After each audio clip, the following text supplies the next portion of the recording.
All right, Oval fans, time to talk about Season 5, Episode 3, entitled Man Down. It was okay. But look, it's only the third episode of the season, and the Oval, it's always consistent. That's the one thing I will give this show. It is consistent.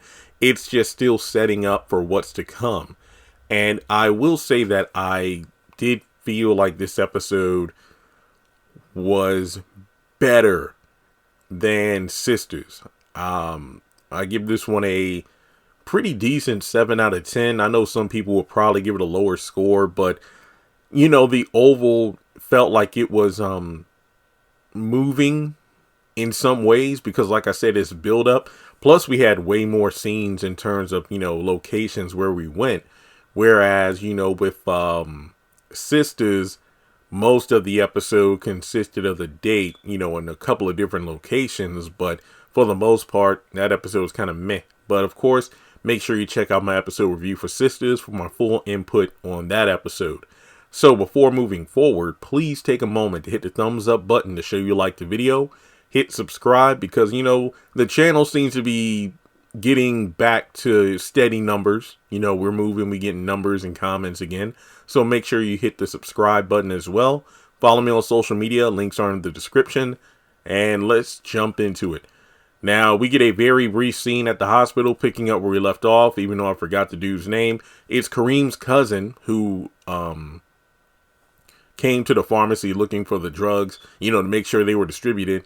But Dale held him up at gunpoint. That literal bazooka he had in his hands that I believe Kareem had gotten in the event someone else from the White House tries to get after him again.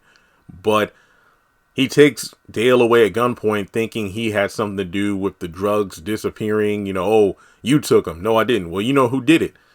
Which at this point, it's like, I don't know. I get it though. After everything these people have been through, it's like, should they just say what happened? Like, hey, this dude from the White House took him. But it's just one of those things where would they even be believed, and would that even help their situation? So that was pretty much it. Too bad we didn't get any follow up on this. But yeah, that was pretty much the only Dale scene in the episode.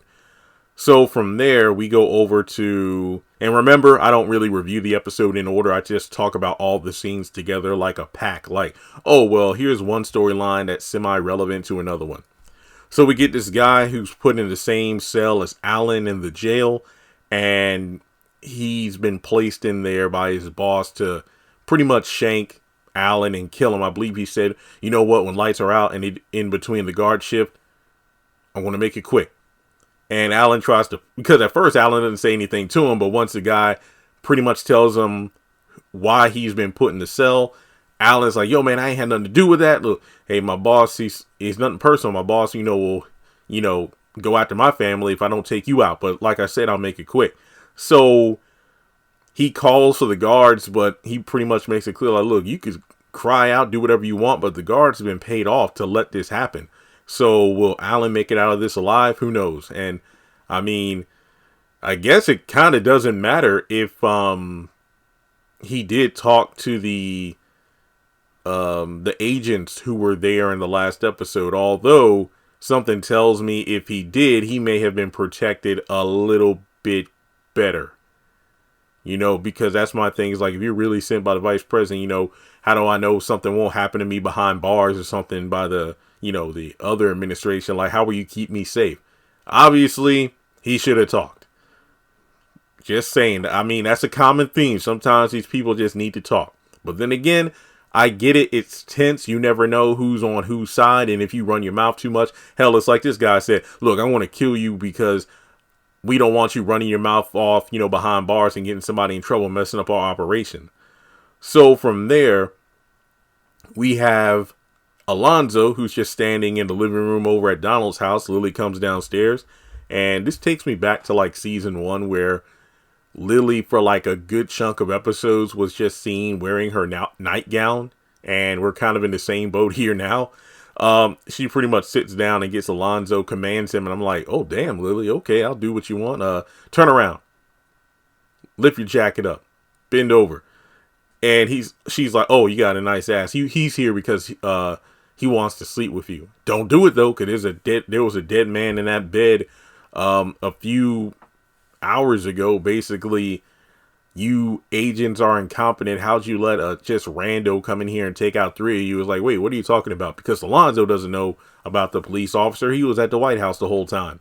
But of course, Lily also tries to figure out the ruckus at the White House. Like, what's going on? Because remember, Donald left in a hurry last week, but or in episode 1. But of course, ain't nobody going to tell Lily a damn thing. So she just goes upstairs and again warns Alonzo to watch out. And that's about it. She's going to the guest room. So you know what? You two can have the bedroom all to yourself.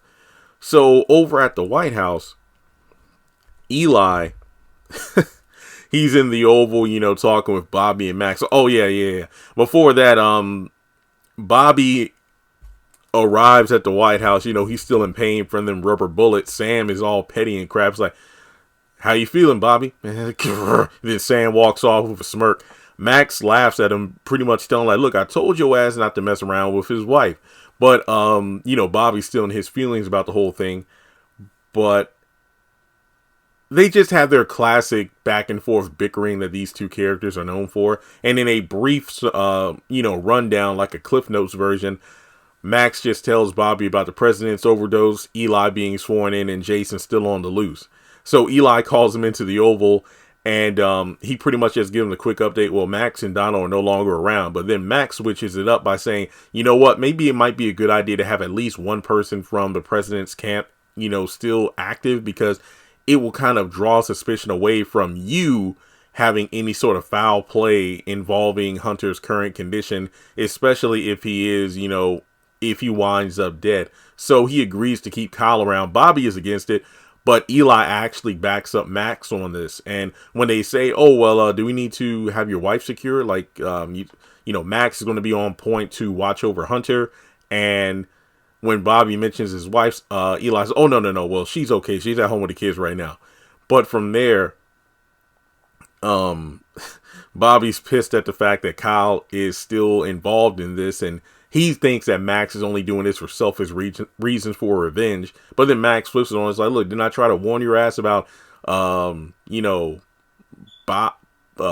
Priscilla, Sam, the Lily thing? But it doesn't matter. You do what you want because you're Bobby, baby. And then flips him off and walks away. Donald and Victoria. Donald goes down to the bunker and suspects that Victoria has a plan and is working with Eli. And Victoria just tells him to bounce. Like, look, you need to leave and you are not to talk to Simone. And she pretty much drills it into Agent Kane. Like, look, I have you serving in Siberia if you let this man in this bunker. But from there, Donald, who looks like he was wearing a little bit too much chapstick, he went upstairs to go check on Hunter. The doctor gives him an update. Pretty much, look, the condition's still the same. His kidneys aren't functioning properly. And there's really nothing we can do, because if we do too much, like basically if we try an Hail Mary attempt to get him up, but let's say some extra, medical stuff, it might make his condition worse. But Donald don't give a damn. It's like, look, we need to have him up and operational within 24 hours. Like, look, man, we can't rush these things, but fine, because 24 hours, we'll see. And then we'll pull the Hail Mary if necessary and treat everyone like a suspect, because there's an assassination attempt on the president's life. So we can't trust anyone, his wife or anybody. So from there, Max comes upstairs. And Donald is just in a huff because President Eli sent him upstairs. And what do you mean? What's going on, Max? Oh, I have no idea what you're talking about, sir. And I thought that was funny because Donald's typically the one to use that line on someone. So from there, Donald goes back to the bunker. And again, I'm just thinking to myself, look, if I were Eli, I would have had some agents or somebody ensure that Donald was no longer in the White House. Because, you told him, get out, don't bother stopping by your office, just get the hell out. Yet nobody's followed up to make sure Donald and Kyle are gone. Yeah, we know in this episode Kyle is stated to still be here because that's what Eli wanted. But I'm just saying, if there was a person, I'm like, they didn't want me in this position. They're no doubt working against me. If I kick them out, I'll make sure they get escorted out of the building. So Donald just running around is just like, Eli, come on, man. You got to do better. So he goes down to the bunker. He coaxes Agent Kane, who's like, look, the first lady said I can't let anybody in there, not even you.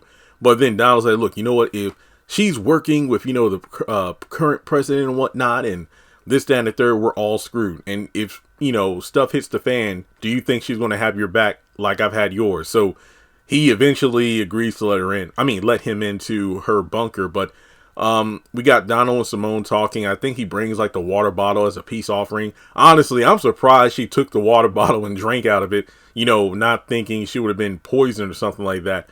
But to be blunt, Simone is still in disbelief that Eli is working with Victoria and the fact that they're having an affair. But, Donald made a good point of kind of breaking her, because the more he asked questions and the longer they talked, the less sure that Simone seemed about her husband's intentions. Because I think the jugular was, well, your husband's now the president.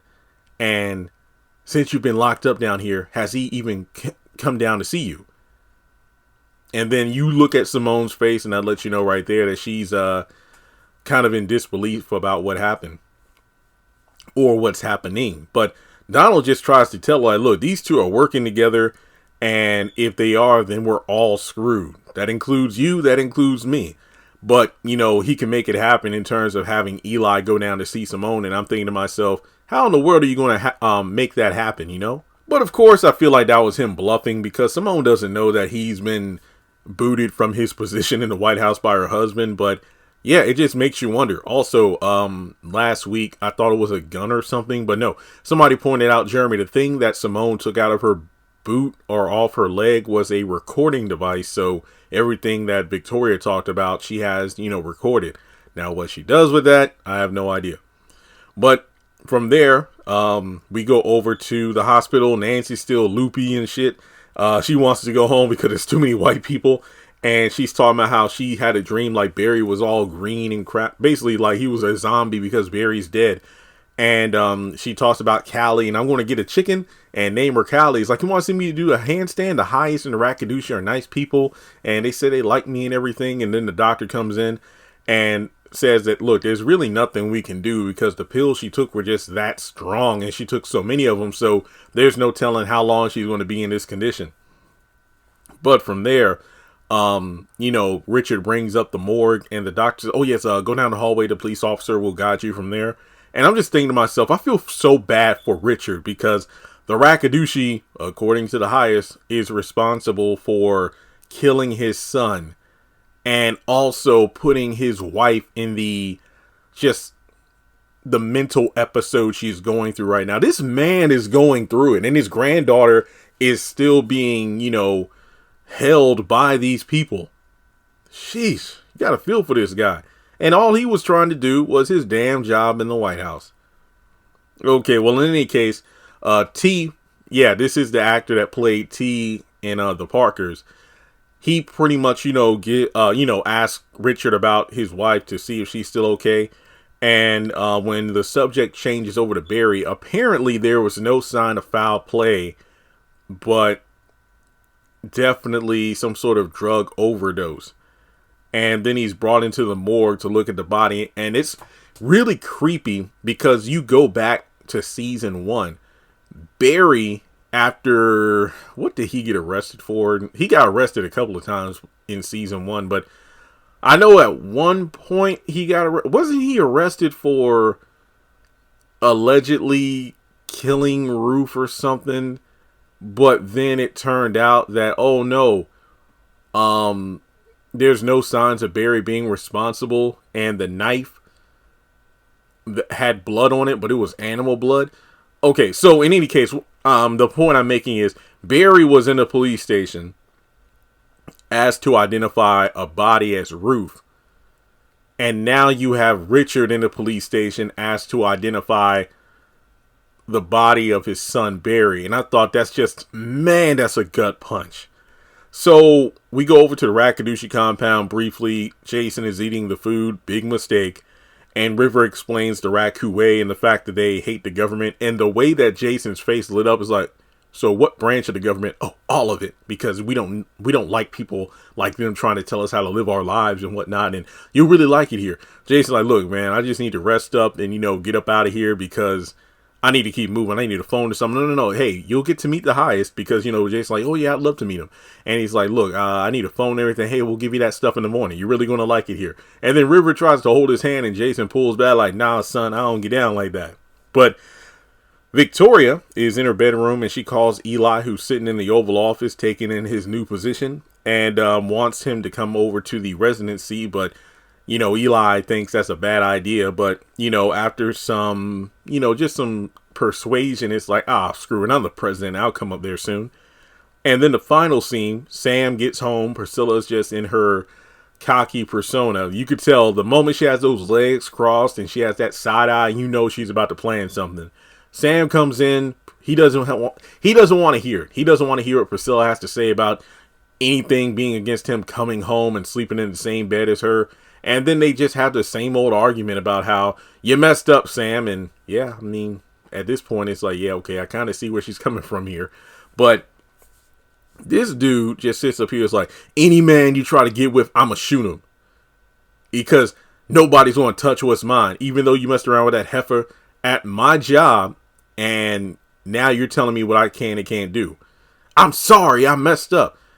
So, and then I love Priscilla. Oh yeah, so you'll shoot any man. I don't care how many. You got enough bullets for that? Yeah, you ain't got enough men for that. So as soon as Sam gets up, that's when Priscilla has these like 5 or 6 guys just gang up on him and whoop his ass. And I'm just sitting here the whole time. I'm just sitting here listening to these two go at it. And I'm thinking to myself, they are literally the Will and Jada of the Oval in terms of, look, just get a divorce. There is no reason for you two to stay married at this point. Unless you just want to keep making yourselves miserable. Sam, you said you were going to file for a divorce. Why don't you do it? Now all of a sudden, no. Ain't nobody touching what's mine. Nah, just get a divorce at this point. Because at this point, you're either going to kill the other one, or you're just going to kill each other. It's just ridiculous. But yeah, that's the end of the episode.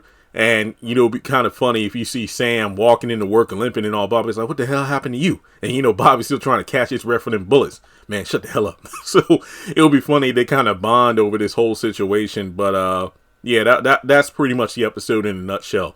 It's also ironic because this episode ended with a gang of guys beating up on Sam, and then the beginning of Sisters was a gang of guys that Fatima called up to beat up Bones and his crew. So, with that being said, like and subscribe, follow me on social media, and I'll catch you in the next one.